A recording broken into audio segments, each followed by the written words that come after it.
বিজয়ের বেশে শীঘ্রই দেশে ফিরছেন তারেক রহমান। গোপালগঞ্জ জেলার সাবেক ছাত্রলীগ সভাপতির দেয়া মানহানির মামলা থেকে বিএনপির ভারপ্রাপ্ত চেয়ারম্যান তারেক রহমানকে খালাস দিয়েছেন আদালত। গতকাল Gopalganj chief judicial magistrate Mohammad Sadat Hossain Bhuiyan এই খালাস প্রদানের আদেশ দেন।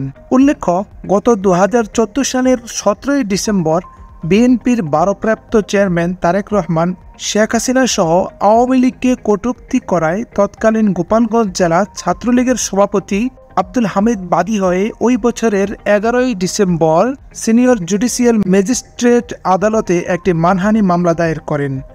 গতকাল মামলা থেকে তারেক রহমানকে খালাস প্রদানের আদেশ দেন বিজ্ঞ বিচারক। তবে তারেক রহমান দেশে ফিরবেন কবে, এ নিয়ে সবারই কৌতূহল রয়েছে। এক বিবৃতিতে তারেক রহমানকে বলতে দেখা গিয়েছে, আজ বিএনপির প্রতিজ্ঞা দেশের মানুষের কাছে। আসুন, আমাকে ভোট দিতে হবে এমন কোনো কথা নেই।